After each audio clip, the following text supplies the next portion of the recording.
and feels like when a person is going through it, because you've got so much superpower in being able to identify. So perhaps you can even enlighten us with where it sits in the body and talk me through what fear looks like, feels, etc. So fear sits in your root chakra, in the base of your spine. And fear feels like uncertainty. It feels like you can't predict anything. It feels a tightness in your body. Everybody feels it in a different way. So fear can be stored in different parts of your body. It just depends on you and what you went through. And it always relates to the first time that you felt fear.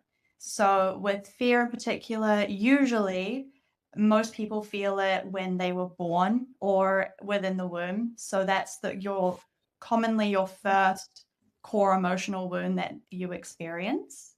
So oftentimes that can be. Hey, welcome, Sophie. I am so pleased to have you here with us. Thank you for having me. It's lovely to be here. And you are all about somatic healing, and you really believe in the fact that you've got to feel to heal your emotions. And I can't help thinking that so many of us get stuck in this cycle of addiction, almost like we ruminate. And I was listening to something the other day that actually proves that when we're ruminating, like if it feels bad, one would think, why do we continually talk about what we're going through, nurse, rehearse the negative stuff? But did you know that studies have shown that it releases a chemical in the brain that's like cocaine? So that means that we're addicted to almost our negative emotions. Yeah, we are for sure addicted to our suffering. That is just so incredibly ironic. So now you have a process where you've come into understanding that we all have 8 particular emotions, which are the emotional core wounds. And you've come up with this incredible process where we can identify which one belongs to us. So, why don't we just get straight into this? And let's kick off with the number one first emotion, which is fear. What do you think fear looks like and feels like when a person is going through it? Because you've got so much superpower in being able to identify. So perhaps you can even enlighten us with where it sits in the body and talk me through what fear looks like, feels, etc.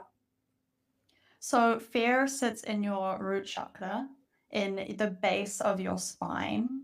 And fear feels like uncertainty. It feels like you can't predict anything. It feels a tightness in your body. Everybody feels it in a different way. So fear can be stored in different parts of your body. It just depends on you and what you went through. And it always relates to the first time that you felt fear. So with fear in particular, usually most people feel it when they were born or within the womb. So that's commonly your first core emotional wound that you experience. So oftentimes that can be in utero, so when you're in the mother's womb, and often you can feel fear from her, because when you're a baby and you're developing, you can hear everything, you can feel everything that your mother is feeling. So if you're feeling the anxiety or the fear of your mum, regardless, and you don't understand the context of what's going on, you can start to take on that fear and you start to get scared. So that can be the first time that you feel fear. or it can be in your birth experience. So depending on how you enter into this world, did you come through the womb in a safe and through the vaginal canal safely? And were you able to be received by your mother when she was cognizant? She was aware that you were coming in. Obviously, it's a scary thing for you to experience. You've just been in a safe, warm, cozy area and you haven't had to really deal with much. And now you're having to breathe for the first time. There's all these random people around you. It's a very scary experience as a child. And so, how you're received in that moment, and also because children, they initially straight away instinctually look for the boob to be fed. So, are you given straight to your mother, skin to skin? Do you get comforted in that moment? Or are you delivered through a C-section? Oftentimes, people who experience C-sections, their mother is often drugged because she has to have the surgery, and then you're handled by nurses. You come into a bright room, and that can be incredibly scary. So oftentimes people who feel as though there's something wrong, essentially you come into the world thinking there's something wrong and you don't know why, because you were delivered before you were meant to be here. But it just doesn't mean that you're not meant to be here at all. It just means that you came in a very traumatic way.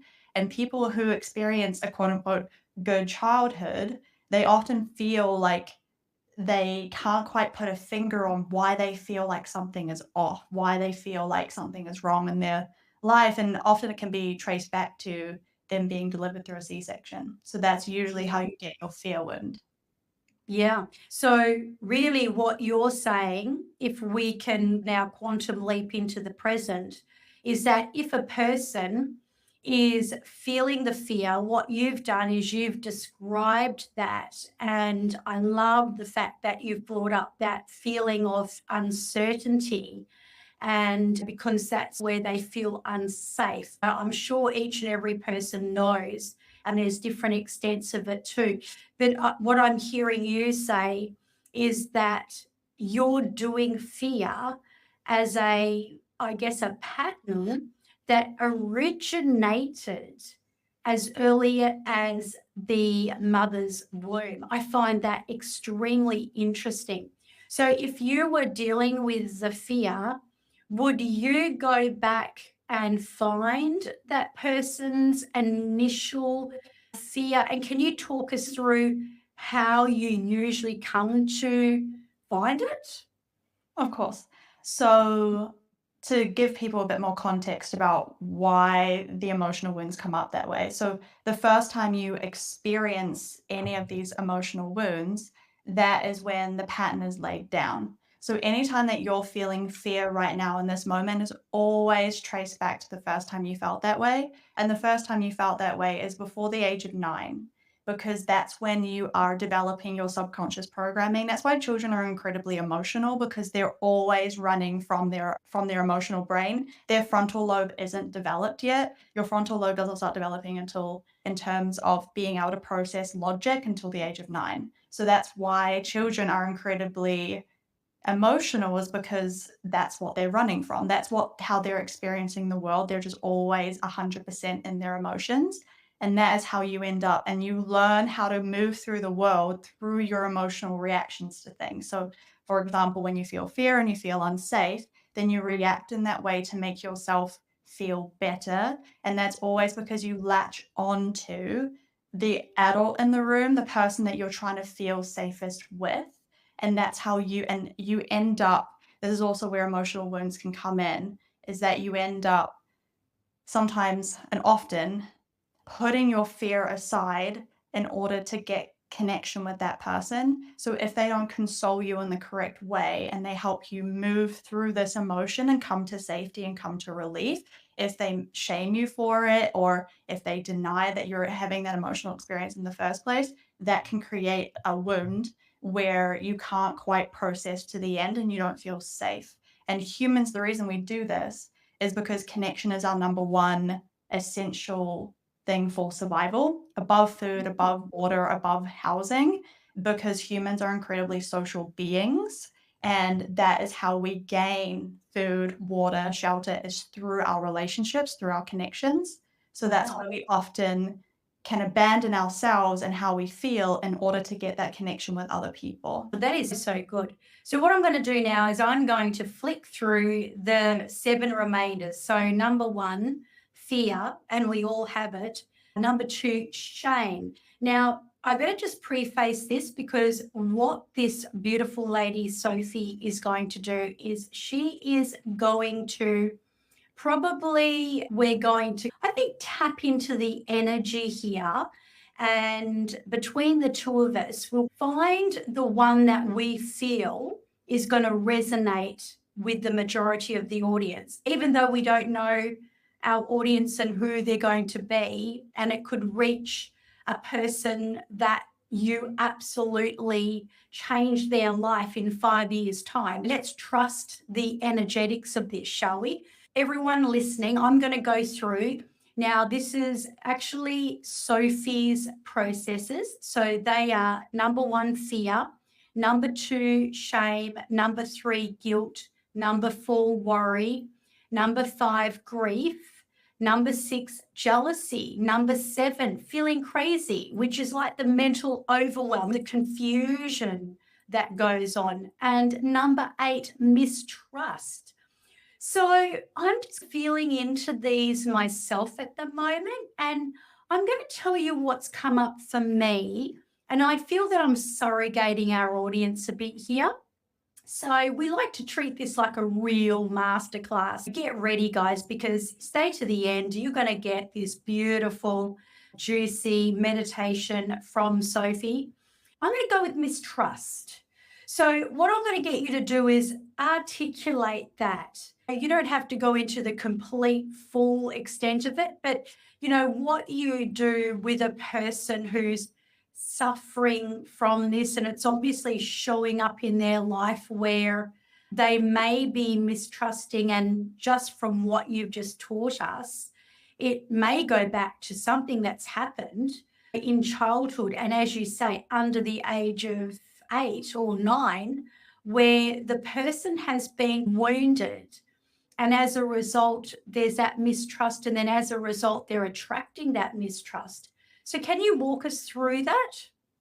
Yeah, so with distrust, that's usually the top of, so all of these emotional wounds are connected to the 7 chakras. So I should say that the root chakra is connected to fear and guilt, and that's how we move up. But with distrust, that's connected to your crown chakra, and that's to do with God, that's to do with the universe. That is where you distrust. Something happened in your childhood, and I'm sure that everybody can relate to this, is that whether you believe in God or not, or if you have another higher power that you believe in, you can apply this to anything.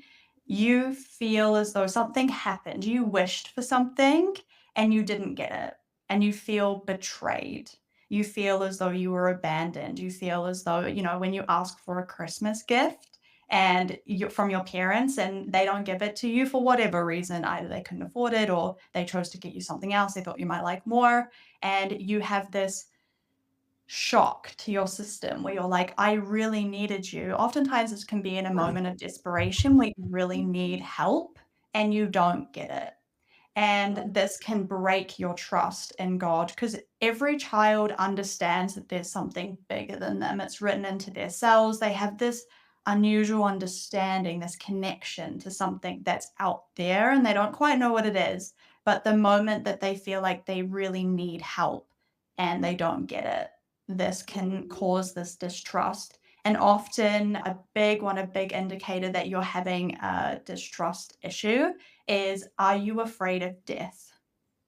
Because death is this is the ultimate wound in terms of feeling scared of change, of the unknown, because you can't predict it. You don't know what's going to happen, because ultimately we're not in control at all. We're only ever in control of ourselves.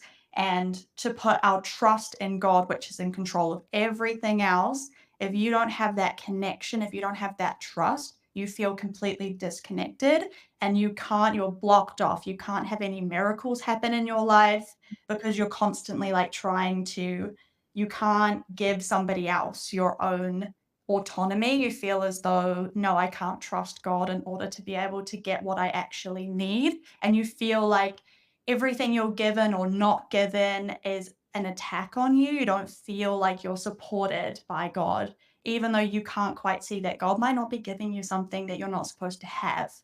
And sometimes we often experience this negative situations and traumatic situations where we feel like it's unfair, where we feel like that whatever happened to us is not okay. It's how could God do this to me? That's often the rhetoric that you have, that you know that you have a distrust wound.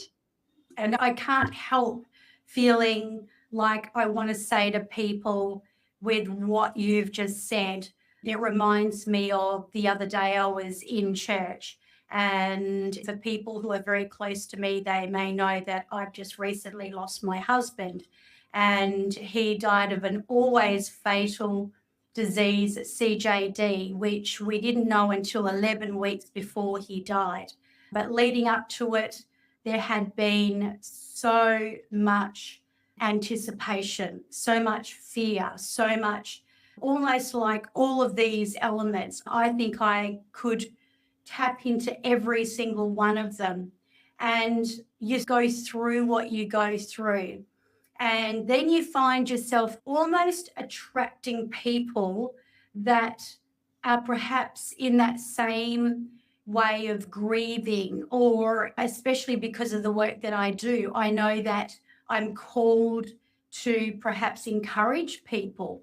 So I met this lady. Not only had she lost her husband, she lost her son as well. Not to say that anyone's grief is larger, more significant, because it's just not linear. You can't measure it. It's impossible and it's unpredictable. She said to me, and I could hear that distrust in terms of asking God, why? Why did you let this happen? And because we happened to be in a church service, I said to her, can I have permission? Because I don't like to give advice, especially with grieving, because we know you just have to go through the process. And I said, can I make a suggestion about your question? She said, sure. I said, instead of asking, why me? Why did you let this happen? What about if you changed that to what? What is the purpose? Because it feels different somatically in our body. And this is where I want to lead you into your expertise. And what I'm going to do is I'm going to go into one that also comes up, like intuitively feeling into the audience here. And that is mental overwhelm, confusion, feeling crazy. So let's go with perhaps this lady, forward pacer, maybe down the track. She's in a different realm and dimension of her grief. And then all of a sudden she goes into this mental overload, overwhelm, confusion. And then 5 years later, she might be getting overload, craziness, this mental stuff. Can you walk us through how you get them to, rather than just run away from it and let themselves stay in it? Can you take us through the process of feeling it to heal it? Sure. So I'll answer that question, and then I'm going to, please remind me, I would like to distinguish between, so in terms of an overload of information, that's actually worry. In terms of feeling crazy, that's in terms of seeing the unseen and knowing the unknown. So there's two different ones. And the reason that in terms of with her feeling all of this grief and then asking, they're all interlinked, but they're all stacked on top of one another. So the reason that why I say every person has these 8 core emotional wounds and one is more dominant than others is they're all on stacked on top of one another. So you have fear, guilt, then you have shame stacked on top of that, worry stacked on top of that, grief stacked on top of that, jealousy stacked on top. And then you get into, am I crazy? Because you've got all of these blocks of these other emotions. Absolutely. And then you get into distrust and you're like blown apart. So yeah, that's why they're all interlinked and why it can feel so extreme. But in terms of my process, so how I would take somebody through one of these, so in terms of how I tell, because when somebody tells their story to me, I can always tell which emotion is coming through with them the most. And in this, I get them to just explain to me what's going on for you lately. Everybody's life is their curriculum. So I never I have my process and I trust that process is objective. It works for everyone, but the way that I use it with my clients is different. And especially because with these emotional wounds, you get them for different reasons to varying degrees. And my motto is, as somebody who has extreme facial scars, never compare scars. Nobody's pain is worse than yours. Nobody's pain is better than yours. Every pain is valid. And so with this, when a person comes in and sees me, I will ask them what's going on in their life. And in terms of this question, I'll just use this lady as an example. If she came to me and she said, I was really struggling and I'm feeling like I can't trust God anymore. She might not say that, but she'll say it through, why me? Why is this happening to me? Why did this horrific thing happen to me? And the thing about God is there's three faces of God. There is the building phase of God, the destroying phase of God, and the neutral phase of God. So oftentimes people always think that God only operates in a positive way.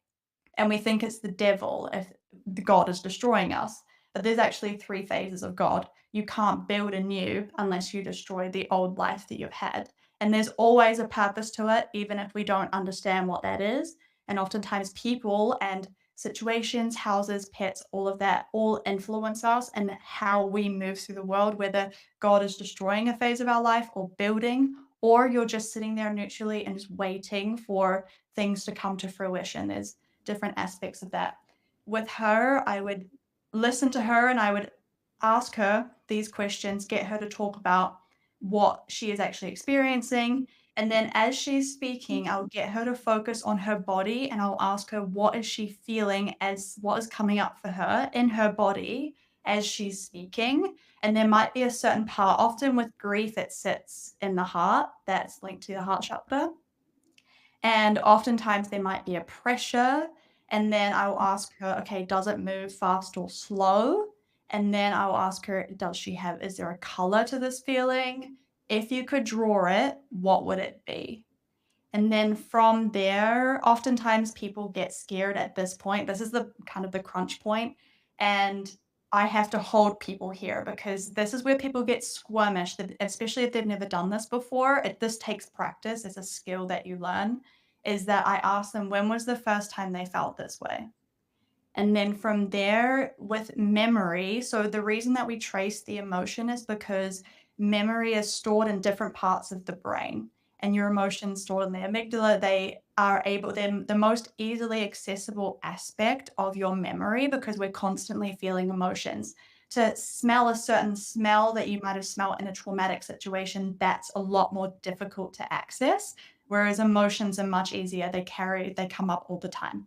And they are also the strongest aspect of a memory. You know how when people say, oh, people won't remember what you say, but they'll remember how you made them feel? Yes. For that. So that's why we trace the feeling. And then with a memory, this is where people say, oh, I don't remember. You always remember. Your body remembers. Memory is stored in the body. It's stored in your tissues, in your cells. If you allow to trace that feeling, which is sitting in your body, and you're focused entirely on your body, your eyes are usually closed, you are then allowing this memory to just come from your subconscious. It's like, I explain it like stepping into a river, and then you're allowing a stream of consciousness just to bring the memory to you. You don't need to go seek it out.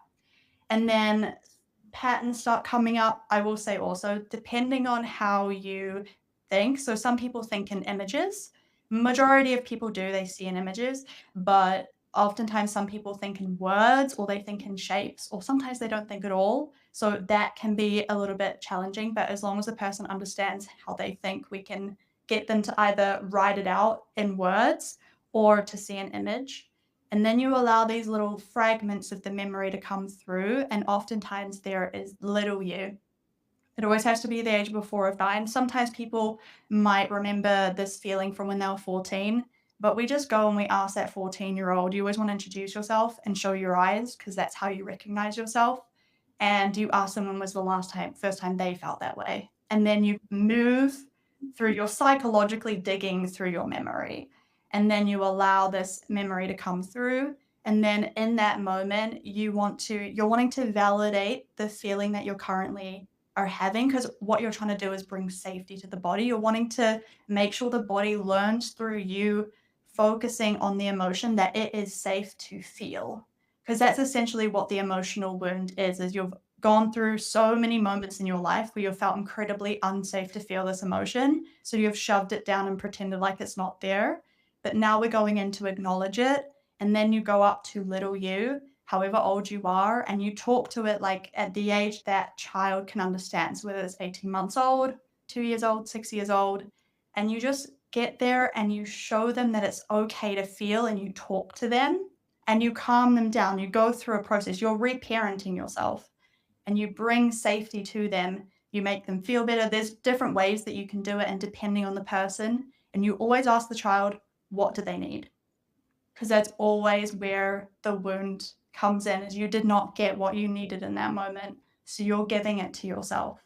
And once the child has calmed down, once they've processed their emotions, and you can feel the relief, you can feel the tension literally leave your body, because your body finally feels, okay, I can breathe now. I'm okay. That's all that it needs to know. That's all that healing is, processing your emotions to completion.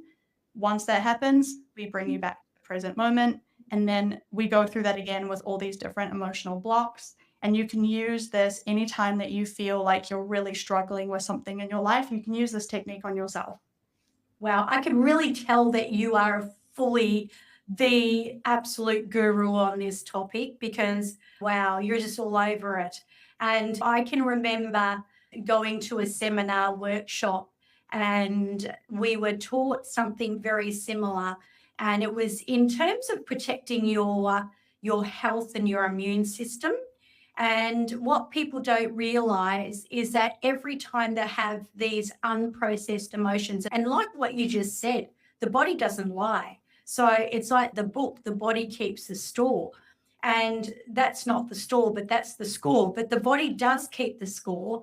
And, you know, what you're teaching is to not tell it, but to actually, I love what you said, to validate it and know that we're storing these emotions, which are really energy in the body. And this teacher was saying that every time we don't allow ourselves to process it, what you're talking about, we're setting off all of this cortisol and all of these bad enzymes that shoot the immune system down in flames and cause us to have that weakness in our immune system.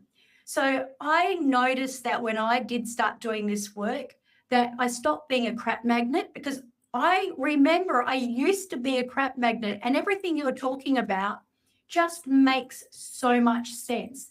So you're talking about releasing it somatically. Now, you gave me an example backstage of how you dealt with something yesterday. Do you want to share that story? Because I thought that was classic, and that will really help these listeners that are probably praying for some resources just to hear this.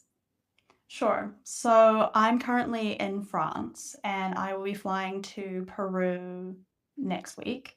And I was feeling this apprehension, this kind of stress of moving again, of saying goodbye to this place and going to a new place and having that change. And I often feel this when I have this big change that's coming on, and it felt like a knocking in my chest and it just wouldn't go away. Like I was just walking around the house and I was doing work and it just kept sitting there. And eventually, after I had over a cup of tea, I was like, okay, I know what to do. And often, like the greatest gift you can give yourself is just to sit down and focus your attention on your body and just close your eyes, put your, in terms when I say attention, just your energy, your eyes, internal eyes on the part of your body that's feeling just irritated. It's just feeling uncomfortable. And often I think this is as a remnants of anxiety. It can feel a bit like worry, this apprehension, this fear of the unknown, and that comes up and sits in your chest. And I sat down and I just focused my attention on it. And as soon as I put my attention on it, I burst into tears. I just started crying, and I just started feeling all of what I was feeling, that I was feeling scared, I was sad to say goodbye to France. And I just let myself cry. And the whole time that I was crying, I just was like, it's okay. I'm allowed to feel. That's truly the most powerful mantra I've ever come up with myself in terms of when I've had really intense emotions. It's just to constantly on repeat just say, I'm allowed to feel, I'm allowed to feel, I'm allowed to feel. And that allows it to just keep coming up until you complete to until you process the emotions until completion. Because oftentimes when you start to cry, I know this is a habit of mine from when I was a child, because I just could not cry. I didn't cry for 10 years when I was a child, and I would always just hold it in, and my jaw would get really tight, and I just would refuse to let the emotions out. And when I would process and finally started to let these emotions out when I was 23, when I would cry, because I would see that as a weakness, I immediately would be like, oh shit. And then I would be like, I'm so sorry, I don't want to cry. And I've had to practice and get better at just allowing the tears to come out, because crying is the most healing thing that you can do for your body. Yeah, You're I've heard that. physically releasing those emotions through your tears. Wow, I heard that it was also really cleansing. And no wonder you are all over this subject, Sophie, because you have got some brilliant teachers. And I'm going to mention the first one, Mami Onami, and I'm not sure if I'm saying her name right, who really taps into the chakra energy and the memory cognition and helps trace back. But obviously, this is what you're doing in your step by step process. You're helping people as that brilliant person who's helping process through these emotions of fear and grief and jealousy and all of these things that you've just blown the whistle on them all, basically. And you're saying, don't run away from it, focus on the specific emotion and identify where it is in your body, whether it's tight, whether it's heavy, even attached color, and figure that out and then trace it back. So when you trace it back, do you find what happens when you trace it back? Often it can be very emotional. It can be often depending on the emotion itself. So oftentimes shame and grief, those are usually the two most difficult emotions that people process, or they don't process at all. That's the shame is the I'm not good enough, I was born bad. Grief is the oscillation between emotions. So you're not able to accept what is currently happening, and that's accepting the highs and the lows. And those are the two emotions that we struggle with the most in terms of coming to and understanding that is incredibly important. And the thing about healing is that I've had this, a lot of people in my comment section when I'm posting about these incredibly raw emotions, people are like, oh, gentle healing and things like that. I personally disagree with gentle healing. Healing is not gentle. Gentleness comes afterwards, because in these moments when you're feeling this incredibly intense, you have to go through the pain, you have to go towards it. I always describe when you're ignoring how you're feeling, it's like you're walking through life and you have two mirrors on either side of you, and you've got your shadow, which is your subconscious, is the part of you that you've never quite acknowledged, and that's where all your stored memories and emotions are, and where a lot of your pain is. And it's like they're waving at you in this mirror, and you can see them in the periphery vision, but you just don't want to look. You're like so focused on going forwards, even though you might be dragging yourself through life emotionally. You might be really struggling to even get up out of bed every day. And the thing about acknowledging is all you have to do is just slightly turn your head and look in the mirror to see it. And that is what acknowledging how you're feeling is, and talking to it and going towards the pain. You have to go through it. You can't. This is why personally I disagree with certain tools and things that are constantly trying to suppress how you feel. So I always have the classic example, because this is what I got taught when I had extreme anxiety and I did CBT, is to, when I was having a panic attack, was to put a frozen lemon in my mouth, was to like shock my body. Really And I'm just like, how about we stop the panic attack from happening in the first place?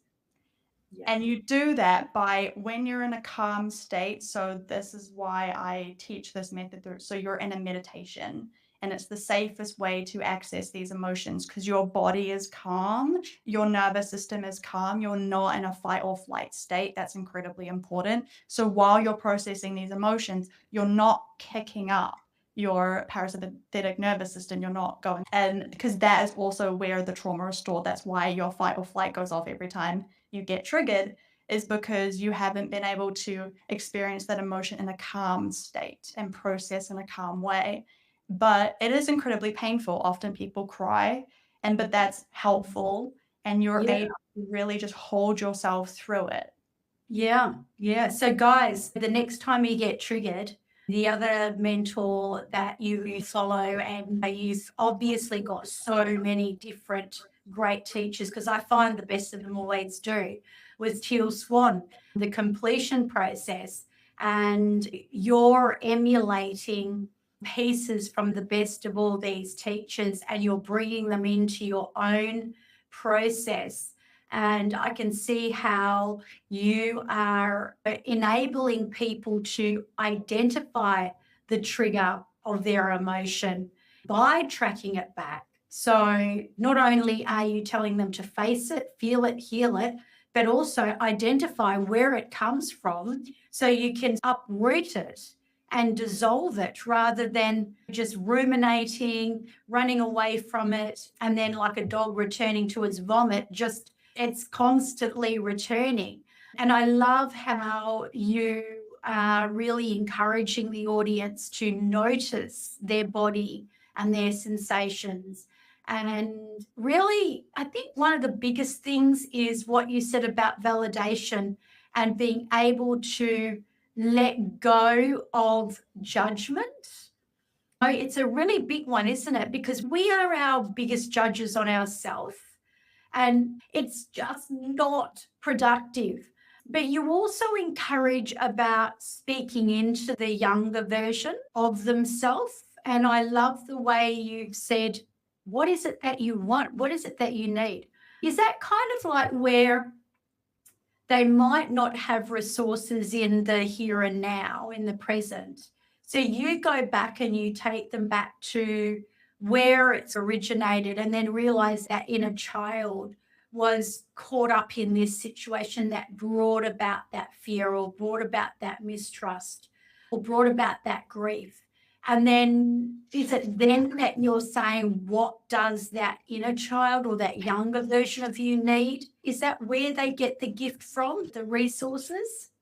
Yeah. So in terms of, so the first step is awareness. And oftentimes is where people can get stuck.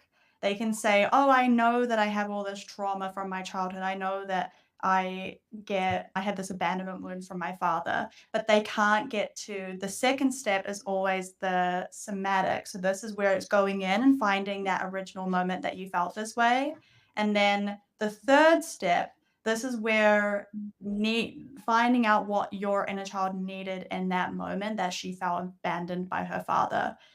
That is where, and then you take that, you give your inner child what you need, and then you take that and you bring it back into the present moment. And so for that, it might be comfort. So you might need yourself, you might need, in terms of, say, little you just really needed a hug and really needed to be told that she was loved. You do that for yourself in the present moment. So anytime that you might go on a date with a guy and he's emotionally unavailable and he's not there and you're attracted to him because of this long-term pattern that you've gotten used to having men not be there for you because you didn't have a man for you when you were a child to show up for you. So you keep attracting that into your life.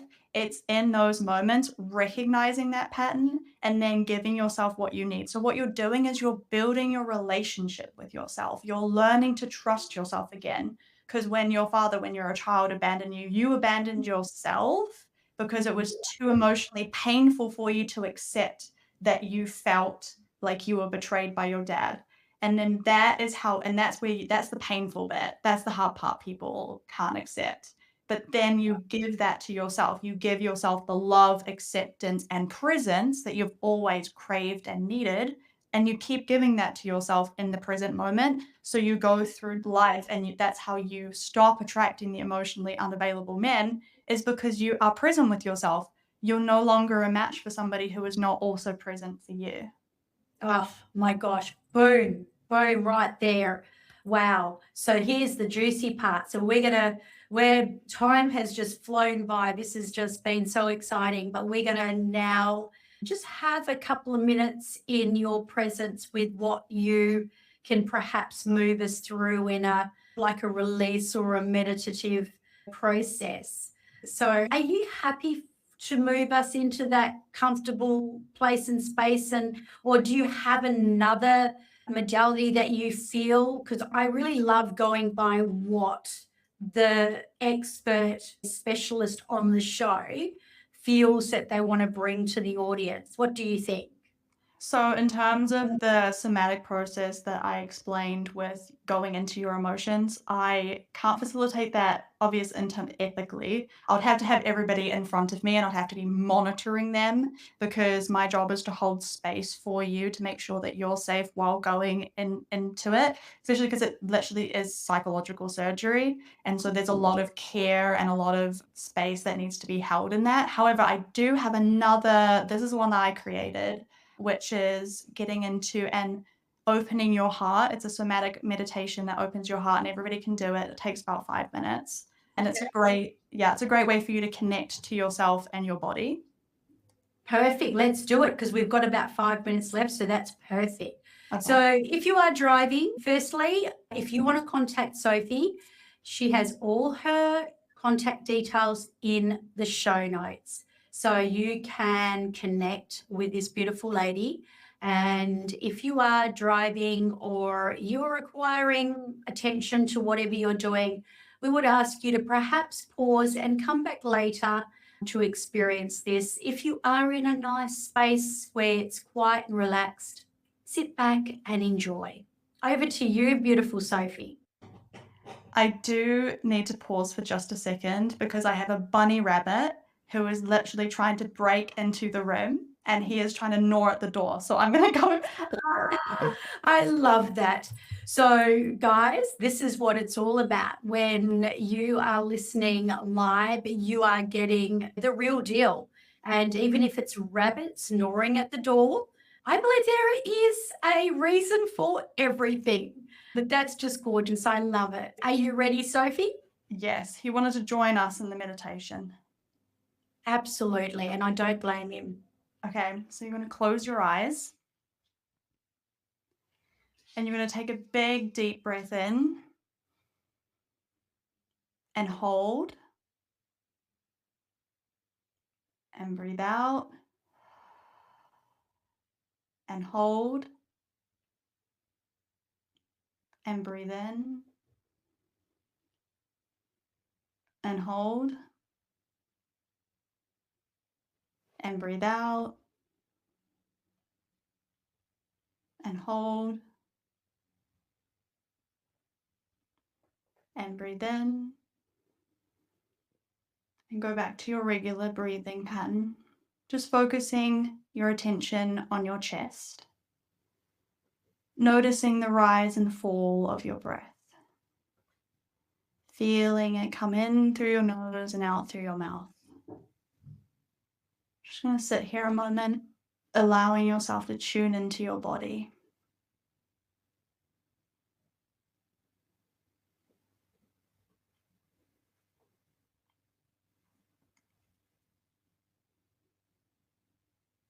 And then you're going to focus in on your heart. And you're going to imagine your heart, there is a flower on your chest. Any flower, the first one that comes to mind. And the flower is your heart, and it's just sitting on your chest.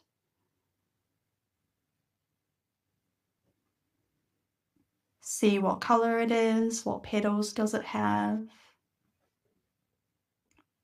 And then imagine it opening. Imagine your flower blooming and your heart is opening.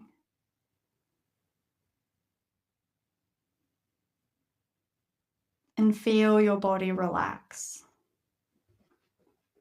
as you keep taking those breaths and focusing your attention on your chest.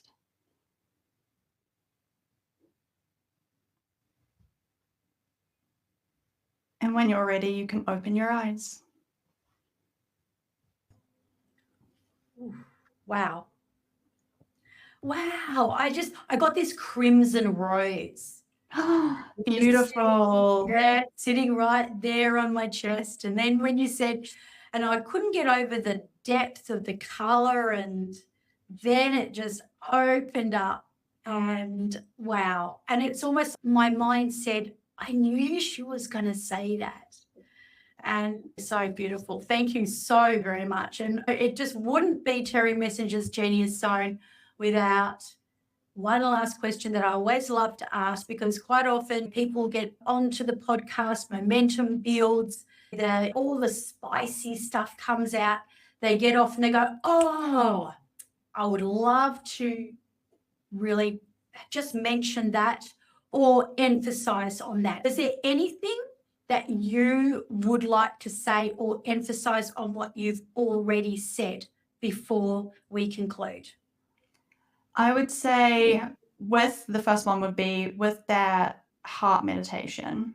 It's a great one to use anytime you want to walk out the door and you feel like you want to connect to people. So anytime you're going to a networking event, anytime that you're meeting a friend, because essentially it's just a very quick meditation to help you open your heart and open yourself to connection. And you can do it. You don't even have to do it in that way. You can just imagine the flower in your heart blooming and opening, and that allows you to be more of a magnet to things that you want in your life.